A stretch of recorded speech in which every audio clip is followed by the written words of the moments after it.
Alors, la deuxième capsule, elle porte sur les émissions radiatives.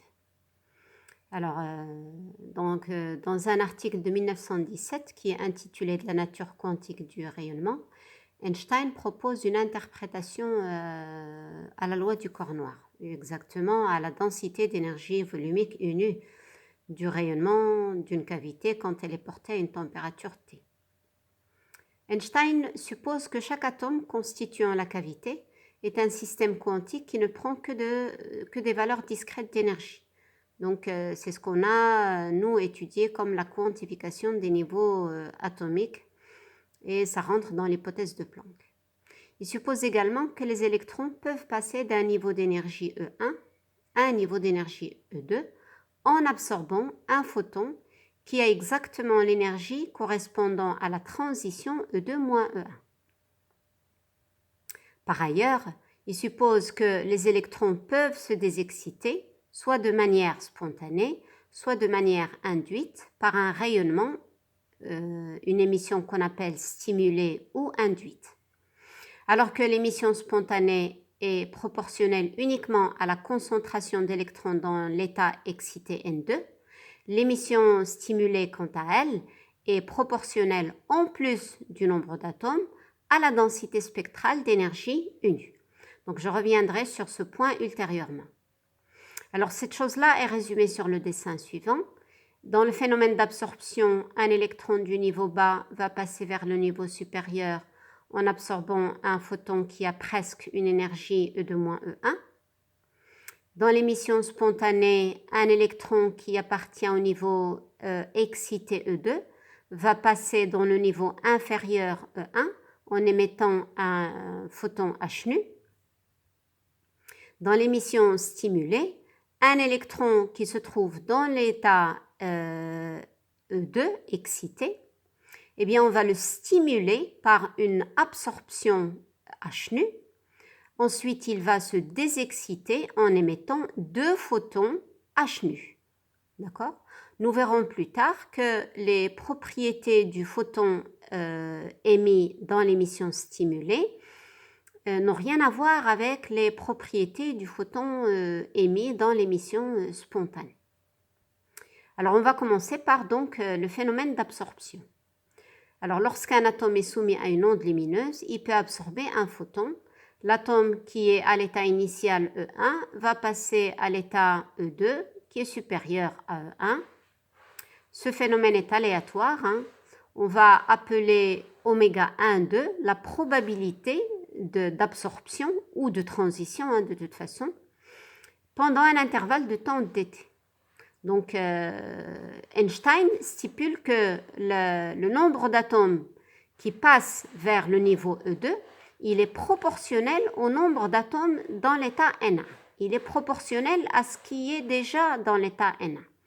Donc, le signe moins veut simplement dire que le nombre d'atomes N1 va diminuer et oméga 1, 2, c'est la probabilité pour qu'il transite vers l'état 2. Donc, le coefficient oméga 1, 2 correspond à une absorption de photons par unité de temps et il dépend de la densité unue. Comme stipulé par Einstein, oméga 1, 2, tout ce qui est absorption dépend de la densité d'énergie de l'onde incidente. Alors, le nombre qui a transité de N1 vers N2 va se rajouter au nombre d'atomes N2. Donc, la variation nouvelle de dN2, c'est moins dN1 et donc ça sera oméga 1, 2, N1 dt. On va introduire par la même occasion le coefficient d'Einstein pour l'absorption qu'on va noter B1, 2 et il est tel que oméga 1, 2, c'est tout simplement le coefficient de proportionnalité entre la probabilité de transition et la densité d'énergie incidente. U étant la densité d'énergie qu'on a calculée dans le cas du corps noir, qui a la forme de ici, là. Et le coefficient oméga 1, 2, je peux le faire également apparaître en utilisant cette fois-ci la section efficace d'absorption, sigma 1, D étant le débit de photons par unité de surface. Donc, je vais venir remplacer D par l'expression que nous avons déjà calculée dans la section précédente. Et de la même manière, nous avons donné sigma 1 la section efficace qui n'est autre que le coefficient d'absorption K divisé par le nombre N1 du niveau E1. Maintenant, pour l'émission spontanée, les états électroniques excités ne sont pas stables. Nous savons tous qu'ils ont une durée de vie moyenne. Plus ou moins vite, l'atome va retomber dans l'état fondamental en émettant un photon. La durée de vie de l'état excité, c'est tout simplement le temps moyen au bout duquel cette émission spontanée va se produire. Typiquement, elle est de l'ordre de 1 à 100 nanosecondes. Donc, soit un ensemble d'atomes sans interaction, je vais appeler N20 le nombre d'atomes qui se trouvent dans l'état excité E2. Dans un intervalle de temps dt, eh bien, une partie de ces atomes-là va se désexciter et vont passer dans l'état E1. De la même manière, ce phénomène est totalement aléatoire.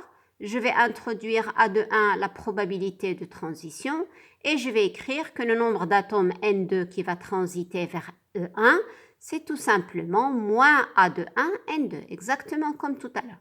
À la différence près que cette fois-ci A de 1 ne dépend pas de la densité d'énergie incidente. Il n'y a pas de densité d'énergie incidente. Ici, c'est une émission qui est spontanée. Le rayon émis possède des propriétés qui sont totalement différentes de l'onde incidente, à savoir la phase, la direction, etc. Nous allons ici calculer ce qu'on appelle la durée de vie d'un état excité, qui n'est autre que la probabilité étant donné un électron qui se trouve initialement dans le niveau excité, quelle est la probabilité de le trouver encore à un instant t dans le même état. Donc, cette probabilité s'écrit sous la forme exponentielle, moins t sur taux, et taux, c'est ce qu'on appelle la durée de vie.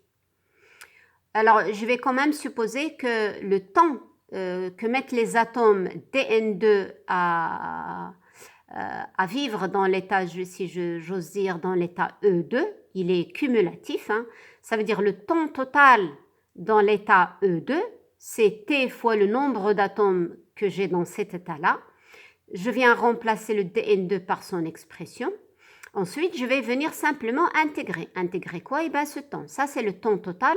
Le temps, en fait, je fais la somme sur tous les temps de chaque atome dans l'état E2. Et je vais normer ce temps-là, je vais le rapporter, disons, au nombre d'atomes initial dans l'état E2. Donc, ensuite, je vais venir remplacer N2 par son expression, qui est N20, il va se simplifier. Il vous reste la probabilité A de 1. Comme elle est constante, on va la sortir de l'intégrale. Cette intégrale-là, elle est facile à calculer. Il suffit de procéder par une méthode par intégrale par partie. Et on va venir trouver que taux, il est inversement proportionnel à la probabilité de transition A de 1. Je vais simplement noter que ces probabilités de transition, on peut les calculer par les méthodes de perturbation dépendantes du temps. La dernière qui est l'émission induite ou l'émission stimulée. Alors, le phénomène d'émission induite ou l'émission forcée est toujours accompagné d'un phénomène d'absorption. En effet, sous l'action du champ de l'onde incidente, la force oscillante, QE cosinus oméga t plus phi, peut se comporter soit comme une force accélératrice, soit comme une force de freinage, selon évidemment le signe de la phase. Selon la phase, c'est soit positif, soit négatif. De ce fait, l'oscillateur électronique peut soit être excité vers un niveau d'énergie supérieur, soit transiter vers un niveau inférieur, comme pour les forces négatives par exemple.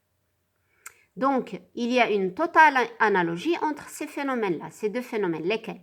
Celui de l'absorption ou celui de l'émission, qui vont se produire de toute façon avec la même probabilité de transition.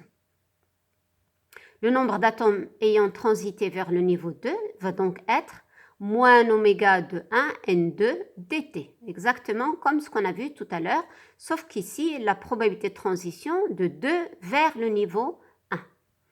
Le rayonnement induit est similaire en tout point au rayonnement incident qui a provoqué l'émission, c'est-à-dire il possède la même pulsation et il possède la même phase. La direction du rayon est ici bien déterminée, contrairement à l'émission spontanée. Les deux ondes sont cohérentes en tout point. L'onde induite renforce l'onde incidente qui va augmenter son énergie. Cette propriété va être importante, nous le verrons plus tard pour les lasers. De la même manière que l'absorption, je vais introduire un coefficient d'Einstein pour l'émission induite, on va l'appeler B de 1. Comme l'émission induite fait appel à une absorption, donc vous voyez que la probabilité de transition est proportionnelle à la densité d'énergie incidente, UNU.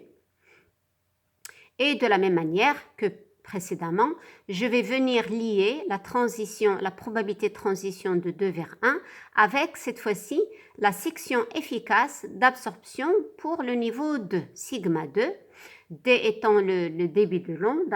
Donc, je remplace D par ce qu'on a montré dans la section précédente. Et de la même manière, je remplace la section efficace, ici sigma 2, par K, mais cette fois-ci, il est relatif au nombre d'atomes qui se trouvent dans le niveau 2.